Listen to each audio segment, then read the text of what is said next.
अब वक्त आ गया है चौपाल के एक बहुत ही खास सेशन का।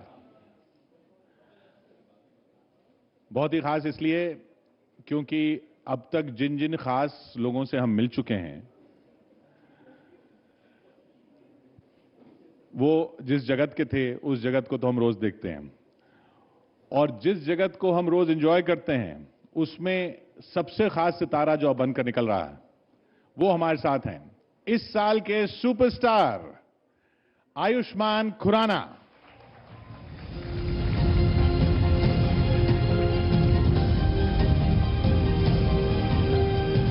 Welcome Ayushmann, please.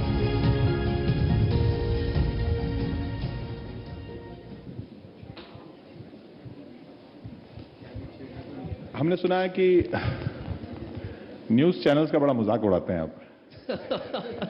ये आपको क्यों लगता है ऐसा कि मैं न्यूज चैनल्स का मजाक उड़ाता हूँ? सुना है, देखा भी है।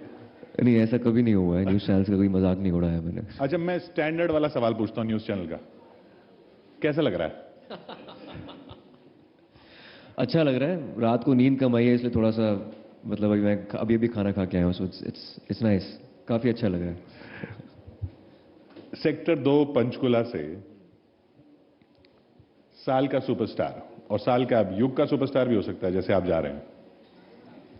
वो कहना पता नहीं, अब ये आपकी भविष्यवाणी हो सकती है, मैं कुछ नहीं बोल रहा इस बारे में। भविष्यवाणी तो आपके परिवार में होती है। वो हाँ, मेरे पापा एस्ट्रोलॉजर हैं, वो कर सकते हैं, लेकिन मुझे ऐसा लगता है कि मैं बहुत ही प्रैक्टिकल आदमी हूँ। और एवरी फ्राइडे, हर शुक्रवार आपकी किस्मत बदलती है, ऐसे एक सिनेमा वर्ल्ड से मैं आता हूँ। तो आई गेस मैं कोशिश यही रहती है मेरी, कुछ ना कुछ नया चूज करता रहूँ और लोगों को कुछ आउट ऑफ द बॉक्स नजर आता रहे, कुछ नॉवल यूनिक सिनेमा मैं देता रहूँ, यही एक मेरा प्रयत्न रहता है। हमने पंचकुला की बात की तो, लेकिन वो पंचकुला तो रियल लाइफ में, फिर फिल्मों में आप कभी बरेली, इलाहाबाद, कानपुर, लखनऊ, दिल्ली, ये आपको फॉरेन लोकेशन नहीं मिलती क्या? वही प्रॉब्लम है, ये मेरी कंप्लेन रही है कि मेरी कोई भी फिल्में हरिद्वार के आगे जाती नहीं है। मेरे सारे कंटेम्प्रेरीज जो हैं वो लंदन बाहर शूट करते हैं, यूएस में जाते हैं, पर मेरी फिल्में मुझे लगता है उत्तर प्रदेश, उत्तर भारत, या फिर पूना गए थे हम अंधाधुन के लिए, और अंधाधुन की शूटिंग क्लाइमैक्स जो पोलैंड में हुआ था 2 दिन के लिए, मैं बहुत खुश हो गया था। मैंने चलो बाहर जाने का मौका तो मिला शूट के सिलसिले में, कम से कम छुट्टी के लिए तो जाते रहते हैं। पर मुझे ऐसा लगता है कि जितनी आप देश की जनता के करीब रहते हैं, उनकी कहानियाँ उनको उनकी ज़िंदगी करीब होती हैं, तो उतनी छू जाती हैं थ्रू सिनेमा। तो I think it works I guess, क्योंकि स्मॉल टाउन की कहानियाँ या मिडिल क्लास मध्यम वर्ग की कहानियाँ जो हैं वो एक तरीके से टच करती हैं लोगों को।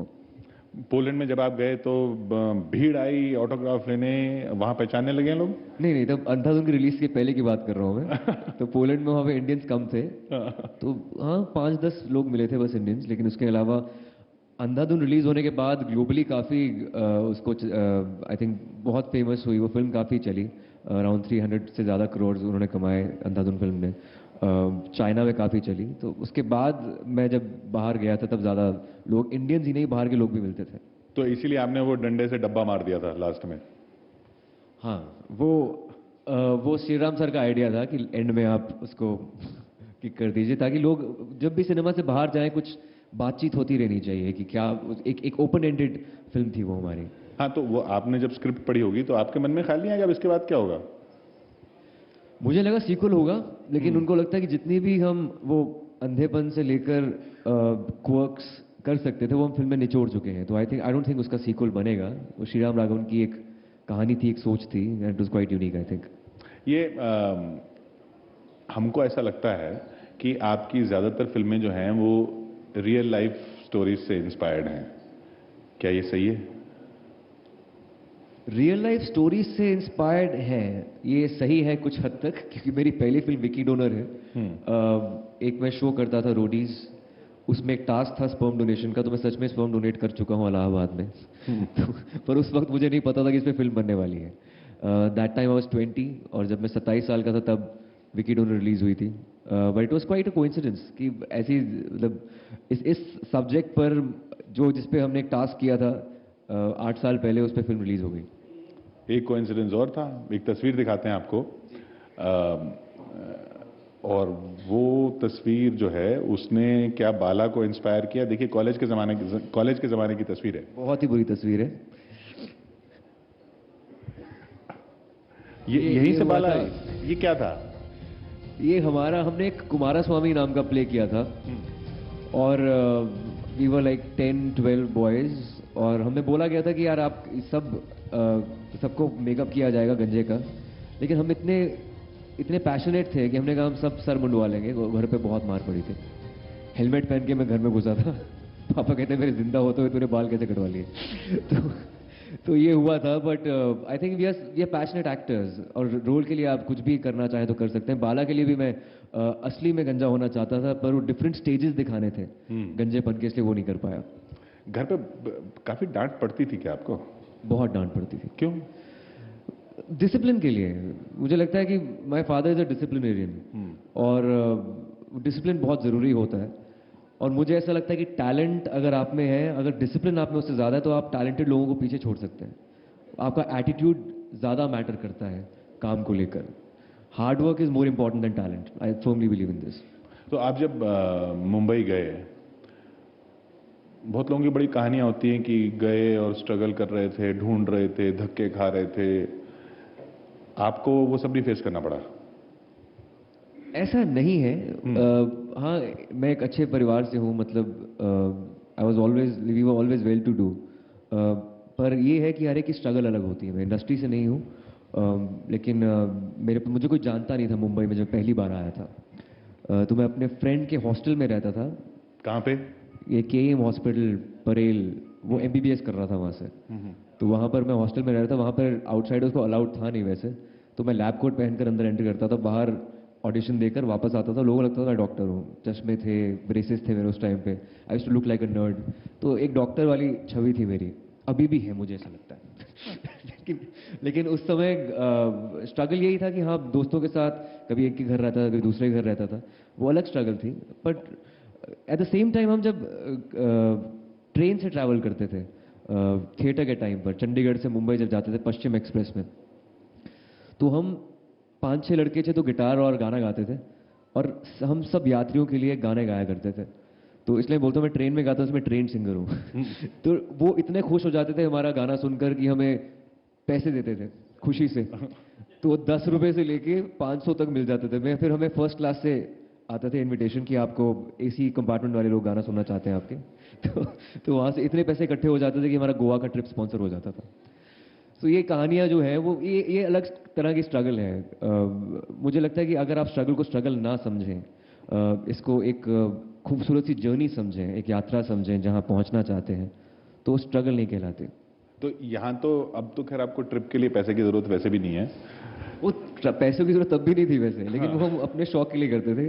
कभी कभी हम डोनेट कर देते थे, चैरिटी करते थे, या फिर कभी हम गोवा चले जाते थे उससे। तो अपने लिए भी होता था। अब हमारे शौक के लिए कर दीजिए कुछ गाना। बिल्कुल, ओके। हाँ।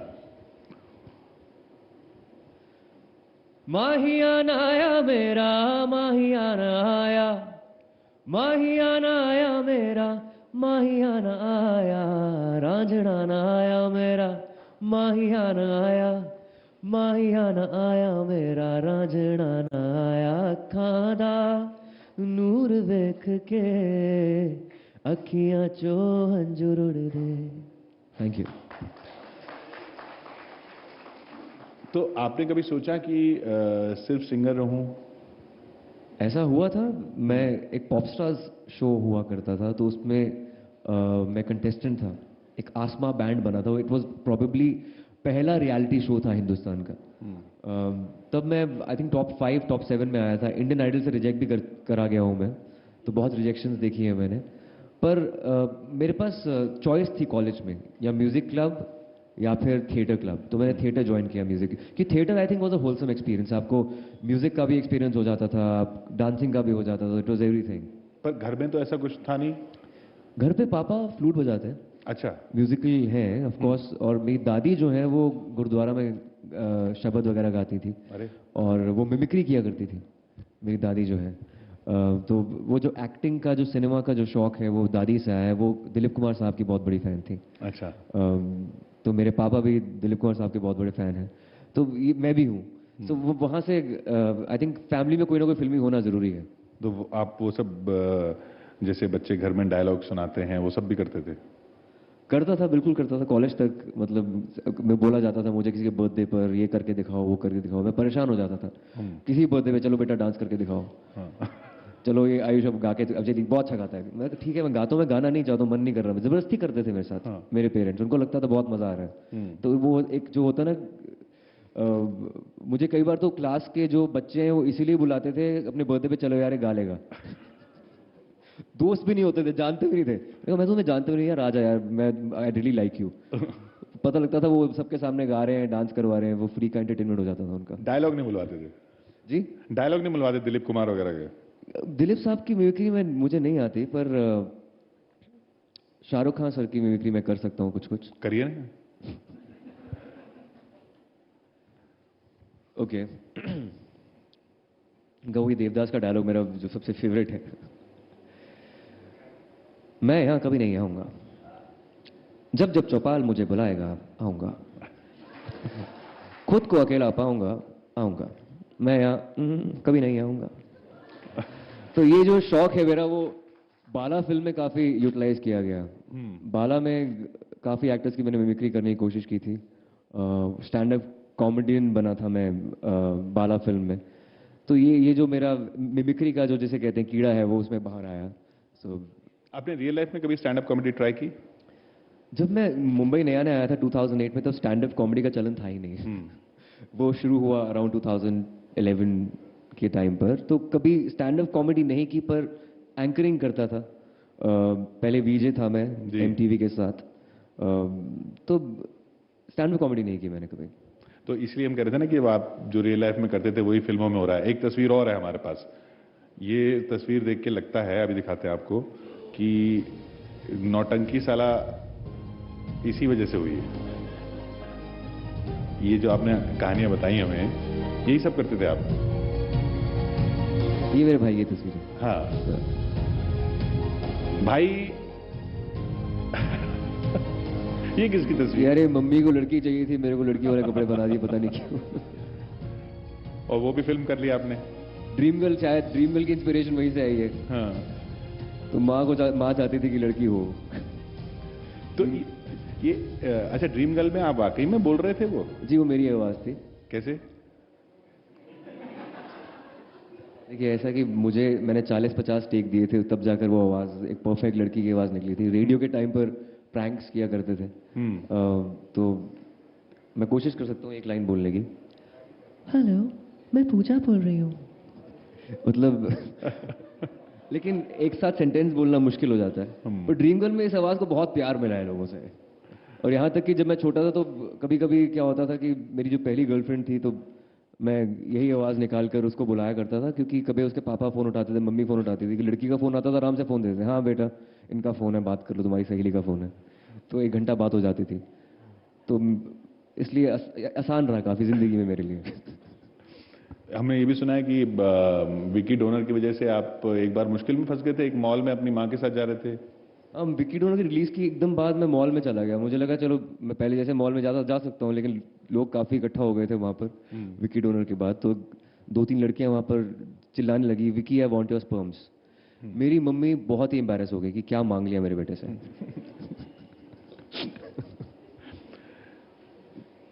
ये भी सुना है कि आपके घर में एक पनिशमेंट रूम था, है? अभी भी है? पनिशमेंट रूम वही जैसे पापा डिसिप्लिनेरियन जैसे हुआ करते थे। और कभी क्या होता था, घर पे कोई मेहमान आते थे और उनसे पहले मैंने जैसे कुछ उठा लिया खाने के लिए, तो बात बोलते थे बेटा जरा अंदर आओ, आपसे बात करनी है। तो अंदर पनिशमेंट रूम में 2-4 लगती थी हमें। बाहर ऐसे आते जैसे कुछ नहीं हुआ है, और हम स्माइल के साथ बाहर आते थे, हाँ ऐसा हो गया। और हम शरारती दोनों लड़के थे, तो पनिशमेंट रूम जरूरी था। वहाँ पे अलग अलग रूम, चंडीगढ़ एक छोटा शहर है तो घर बड़े होते हैं। मुंबई में तो जब मैं नया शिफ्ट हुआ एक ही रूम था, तो हर वही रूम पनिशमेंट था। तो आई थिंक या पनिशमेंट रूम एक था जो बनाया गया था हमारे लिए। आपके भाई में वो कौन सा टैलेंट है जो आप में नहीं है? मुझे लगता है मेरा भाई मुझसे बेहतर एक्टर है। क्योंकि वो जो कैरेक्टर्स पकड़ता है, अभी पति पत्नी और वो रिलीज हुई है, उसमें फहीम रिजवी का कैरेक्टर उसने किया, आपने देखी होगी वो फिल्म। तो वो कैरेक्टर्स जो है, वहाँ की भाषा जो है, उसका एक्टिंग स्टाइल मुझसे बहुत अलग है। एक कैरेक्टर एक्टर बनना बहुत मुश्किल होता है, क्योंकि जब आप मेन लीड होते हैं तो जो जो पूरी फिल्म आपके इर्द गिर्द रिवॉल्व करती है, लेकिन अपने आप अपनी तरफ आकर्षित करना एक चरित्र अभिनेता के लिए बहुत मुश्किल होता है। So I think now he deserves to be a lead actor because he is extremely talented. और दूसरा ये फ़र्क है कि वो he is more of an extrovert. मैं बहुत टाइम बाद खुलता हूँ, मैं थोड़ा इंट्रोवर्ट हूँ। ये एक्टिंग प्रोफेशन है और ये एक you have to be part of the circus, तो आपको बोलना पड़ता है, लोगों से बातचीत करनी पड़ती है, but he is natural with it. वो दोस्त उसके मुझसे ज़्यादा है, तो उसके पीआर स्किल्स मुझसे अच्छे हैं, सो ही इज़ डिफरेंट। आपको कभी लगता है आपके पीआर स्किल्स और अच्छे होते तो और कहीं होते? ऐसा नहीं है। आई थिंक अगर आप अपनी क्राफ्ट के लिए, if you true to your craft, अगर आप हार्ड वर्किंग हैं और या फिर अच्छी चॉइसेस लेते हैं स्क्रिप्ट्स को लेकर, जल्दी पहुंच सकता था। ये जर्नी जितनी लगी है, मतलब 7 साल, मतलब बेबी स्टेप्स हुए टुवर्ड्स सक्सेस, वो शायद जल्दी हो सकती थी। मुझे पहली फिल्म जल्दी मिल सकती थी। I was 27 when I did my first film, शायद 24 में हो जाती। But I have no complaints like that. पर हाँ, मेरे पीआर स्किल्स बहुत ही, मतलब मैं शायद बात ही नहीं करता हूँ ज़्यादा लोगों से, लेकिन पिछली 2-3 फिल्म से, जैसे अंधाधुन जैसे फिल्म है, मैंने खुद डायरेक्टर को फ़ोन किया था कि सर आप शायद किसी एक्टर को देख रहे हैं, आप मेरा ऑडिशन ले लीजिए। Even after being a successful actor मैंने उसके लिए स्क्रीन टेस्ट दिया। तो वो सिर्फ पीआर स्किल्स नहीं बोलेंगे, उसे आप बोलेंगे कि आप कुछ करना चाहते हैं तो खुद ही आप जहाँ चाहे वहाँ राह होती है। तो वहाँ पर ये हुआ। तो ये जिस तरह की फिल्मों की बात होती है कि ये अब एक ब्रांड हो गया, एक ज़माना होता था कि भाई ये दिलीप कुमार टाइप की फिल्म है, ये राज कपूर टाइप की फिल्म है, स्पेशली अमोल पालेकर टाइप की फिल्म है, अमिताभ बच्चन की फिल्म तो होती है। अब ऐसा हो गया कि ये आयुष्मान खुराना की तरह की फिल्म है। तो ये जो आप चूज करते हैं ऐसे फोन कर करके, या आपके वो एक बार ही किया मैंने वैसे तो ये फोन कर करके। हाँ, ये आपकी झोली में गिर जाती हैं? ये दोनों तरफ से होता है ऐसा। ये आपकी, मुझे लगता है कि जो जर्नी है पहली फिल्म से सेट हो जाती है कभी कभी। तो पहली फिल्म से तो सेट हो जाती तो? हाँ, नहीं, पहली फिल्म से वो टैबू सब्जेक्ट जो क्रैक हुआ था, ऐसे पहले कभी इंडियन सिनेमा में नहीं हुआ था कि इतना टैबू सब्जेक्ट और कमर्शियल सक्सेस कर हो जाए और फैमिलीज के साथ लोग पिक्चर देखने जाए। वो विकी डोनर ने किया था, पहली बार ऐसा हुआ था। एक तरह की केस स्टडी है वो फिल्म। उसके बाद 3 फिल्में मेरी नहीं चली थी, लेकिन उस तरह की फिल्में मुझे मिल नहीं रही थी। एक बेंचमार्क सेट किया था विकी डोनर ने, so no film, no script was surpassing that benchmark. फिर दम लगा के ऐश आई, वहाँ से फिर से गाड़ी आगे चलनी शुरू हुई। मुझे ऐसी फिल्में मिलती गई और कभी कभी मैं बहुत अप्रोचेबल हूँ एज एन एक्टर। मैं कभी ये नहीं सोचता कि अगर बड़ा डायरेक्टर है उसी से मिलना चाहिए या बड़ा स्क्रिप्ट राइटर है उसी से मिलना चाहिए। एक अच्छा आइडिया किसी के दिमाग में भी आ सकता है, हमारे ऑडियंस में बैठे किसी के दिमाग में आ सकता है। तो मेरा ये मानना है कि कोई रूल नहीं है इंडस्ट्री में। बड़े से बड़ा डायरेक्टर फ्लॉप फिल्म दे सकता है, एक नया डायरेक्टर सुपरहिट फिल्म दे सकता है। तो आप ह्यूमन पोटेंशियल को चैलेंज नहीं कर सकते। तो आप you just have to keep your eyes and ears open, कि आप you should be open to new ideas and new people. आपके कंटेम्प्रेरीज में कौन आपको लगता है कि इसी तरह सोचता है और इसी तरह की फिल्में ले रहा है, या आपको देख के लगता हो कि ये फिल्म तो मुझे करनी चाहिए थी? मुझे लगता है as far as versatility of characters is concerned, Ranveer Singh बहुत अलग तरह के रोल कर रहे हैं। मतलब गली बॉय का मुराद जैसे है, दिल धड़कने दो का अर्बन कैरेक्टर है, फिर बाजीराव मस्तानी है, उन्होंने खिलजी है, तो बहुत अलग कैरेक्टर्स किए हैं। So I think he is very brave with his choices of films also and choices of clothes also. तो कितना बड़ा स्टार बनना चाहते हैं आप? ये मैंने कभी सोचा नहीं है सच में कि कितना बड़ा स्टार बनना चाहता हूँ। मुझे लगता है कि मेरे को कहानी आकर्षित करती है। कहानी बड़ी होती है, उसी से आप बड़े होते हैं। उल्टा जो होता है वो सिर्फ सलमान खान सर के साथ होता है कि वो कोई भी कहानी में आए वो पिक्चर सुपरहिट हो सकती है। ऐसा आप नहीं चाहते? ऐसा, पर मुझे लगता है मैं जब कहानी को अपने आगे रखता हूँ तो मैं ऐसा कर भी नहीं पाऊंगा। He is blessed like that. He is the only superstar right now जो कहानी के ऊपर है। आप ये नहीं पूछते कि मेरी एंट्री कैसे होगी? कभी नहीं सोचा मैंने कि मेरी एंट्री कैसी होगी। कभी कभी तो ऐसा होता है कि मेरे को एक्टर्स का कैरेक्टर मुझसे बेटर लिखा होता है। लाइक गजराज राव, नीना गुप्ता के कैरेक्टर बधाई हो मैं, वो जो यंगर लीड्स थे, मैं और सान्या, उनसे बेटर लिखा गया था। तो उससे मुझे फ़र्क नहीं पड़ता। मुझे लगता है कि आपकी कहानी अगर दुनिया तक पहुंचे और आपकी फिल्मोग्राफी में वो फिल्म अगर जुड़ जाए तो आई थिंक उससे बड़ी चीज़ कुछ नहीं है। एक्टिंग के अलावा अब जैसे हम देखते हैं कई एक्टर्स कई कॉजेज प्रमोट कर रहे हैं।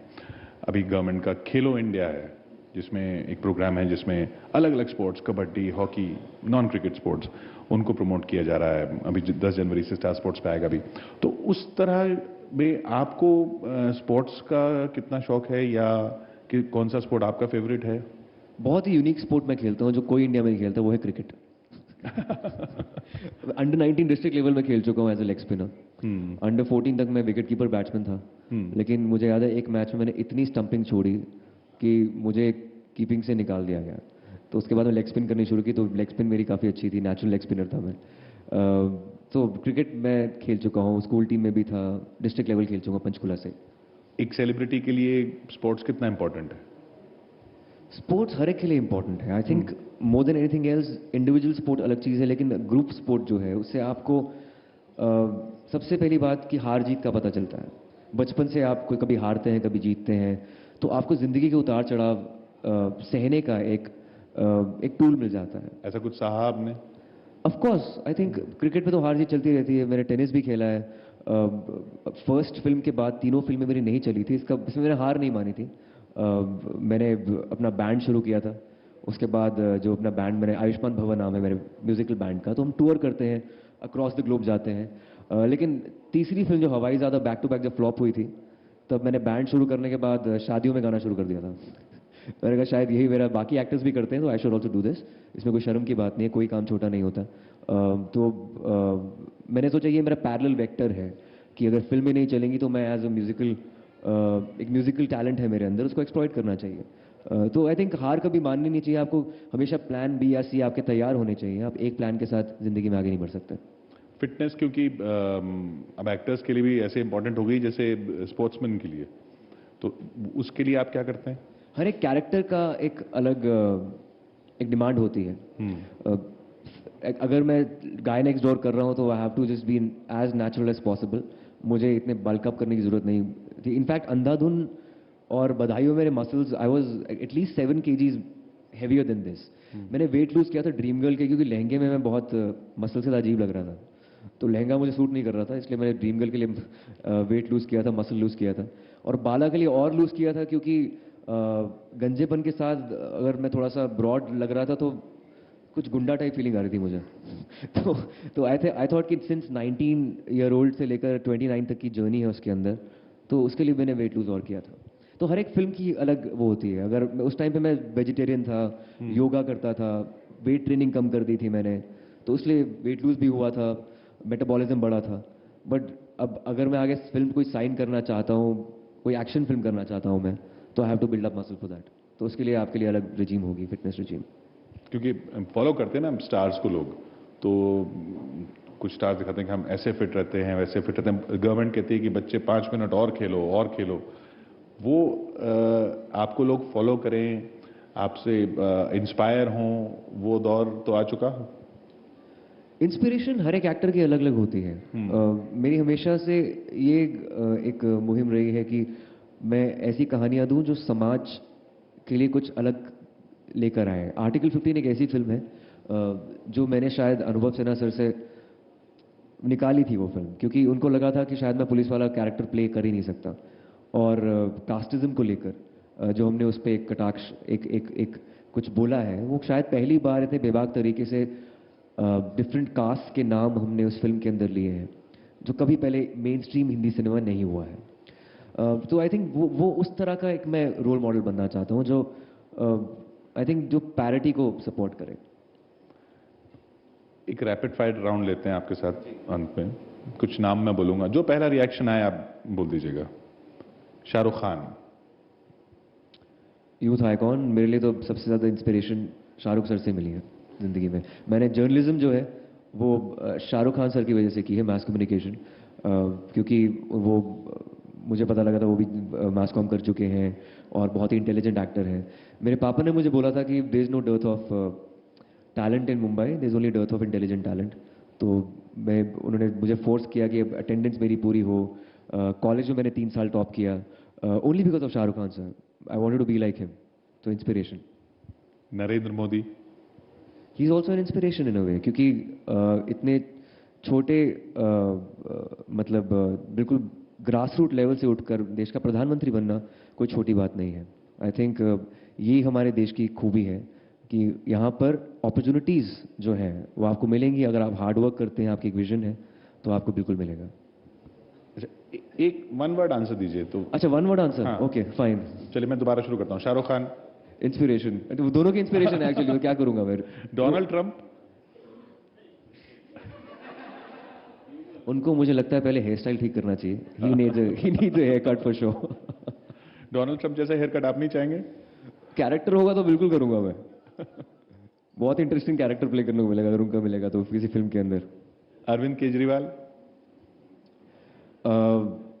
आई थिंक साफ बोलते हैं, तो ही इज वो जो है दिल में बोल देते हैं, which is great. Rahul Gandhi. One word. One word. वो आए हैं आपके इस पे चौपाल पे? ये आपके जवाब को तय करेगा। और जवाब उस पे उनको बुलाना चाहिए, उनसे पूछना चाहिए, because we need a strong opposition. हमारे देश में नहीं है। Article 15। Article 15 is article 15 is a very important film. It's an important film. नोटबंदी। मुझे याद है बरेली की बर्फी में मैं शूट कर रहा था, नोटबंदी के टाइम पे मैं लखनऊ में था, और समझ नहीं आ रहा था क्या होगा अब। So it is very difficult. So I don't know, अभी तक समझ नहीं पाया नोटबंदी को। लाइन में लगे थे क्या आप? यही है ना कि अगर हम तो मतलब प्रिविलेज कास्ट से आते हैं तो आपको नहीं लगना पड़ता, लेकिन आम आदमी जो है वो परेशान हो गया था। कुछ आपका नुकसान हो गया, कुछ नोट वोट का? नुकसान ऐसा कुछ नहीं हुआ था, लेकिन वो नुकसान उनका होता है जिनकी ब्लैक मनी जिनके पास ज्यादा होता है, तो ऐसा कुछ था आपके नहीं। कम है। नहीं है ब्लैक मनी मेरे पास। तो गाना सुना दीजिए। थोड़ा पूरा सुनाइए ना, पूरा थोड़ा सुनाइए गाना। पूरा गाना? हाँ। मैं गिटार मंगवाऊं नहीं मंगवाऊं? अगर गिटार है तो गिटारिस्ट को भी बुला लीजिए फिर। नहीं, चलिए आप वैसे ही गा दीजिए। ओके। खड़े होके गाया जाए, बैठ के गाया जाए? आप जैसा कहिए। मैं खड़ा हो जाता हूं जी। इसमें थोड़ा सा रिवर्ब देंगे तो बेटर होगा। रिवर्ब। मैं भी हूं तू भी है, आमने सामने दिल को बहका दिया इश्क के जाम ने, मुसलसल नजर बरसती रही, तरसते रहे भीगे बरसात में। हो एक मुलाकात में, बात ही बात में उनका यूं मुस्कुराना गजब हो गया। कल तलक वो जो मेरे ख्यालों में थे, रूबरू उनका आना गजब हो गया। Thank you. बर्थडे पार्टीज याद आई आपको? बर्थडे पार्टी बिल्कुल याद आई, उसी को याद करके मैं ये गाने गाता हूँ, नहीं तो कैसे हो। तो वो प्रैक्टिस जो बचपन की है उसी से हुई है। तो ये अब अगली बार जब आप आएंगे चौपाल में, तो अभी तो आप सुपरस्टार तो अभी से हो गए हैं, तो तब तक क्या हो जाएंगे? अब यार मैं कुछ ऐसा सोच नहीं रहा हूँ, ऐसा कोई प्लान भी नहीं है मेरा। मेरे पास प्लान है कि अच्छी फिल्में देना, अच्छे गाने गाना, हॉलीवुड, वो इंटरनेशनल। बाकी ऑडियंस के हाथ में। आई थिंक वो सुपरस्टारडम जो है वो इंसिडेंटल है। आप अच्छा काम कर सकते हैं, ऑडियंस आपको कितना प्यार दे उससे आप सुपरस्टार बन सकते आपको हैं। कब रियलाइज हुआ कि आप सुपरस्टार हो चुके हैं? अभी जब आपने बोला साल का सुपरस्टार, उससे पहले मुझे नहीं पता था। आप जब आए यहां तक किसी ने पहचाना नहीं आपको? क्या बात कर रहे हैं? ऑफ कोर्स पहचाना, वो तो हाँ। शुरू से पहचानते हैं, लेकिन हाँ। सुपरस्टार की बात अलग होती है। वो ये होता है कि सुपरस्टार की फिल्मों की एक प्रॉमिस होती है कि आपकी फिल्मों को देखने लोग आएंगे, आपसे कुछ एक्सपेक्टेशन रखते हैं, उम्मीद रखते हैं। तो वो जब से उम्मीद जगने लगी तब से एहसास होने लगा कि शायद एक मुकाम पर पहुंच गया हूं। तो कैसा लग रहा है? काफी अच्छा लग रहा है, काफी अच्छा लग रहा है। वैलिडेशन मिलती है लोगों से, ग्रेटिफाइड फील करता हूं। सो आई थिंक इट्स गुड। बहुत बहुत शुक्रिया आयुष्मान हमारे साथ यहाँ Thank you, चौपाल sir. में आने के लिए। Thank you so much. Thank you Kishore, thank you Ayushman.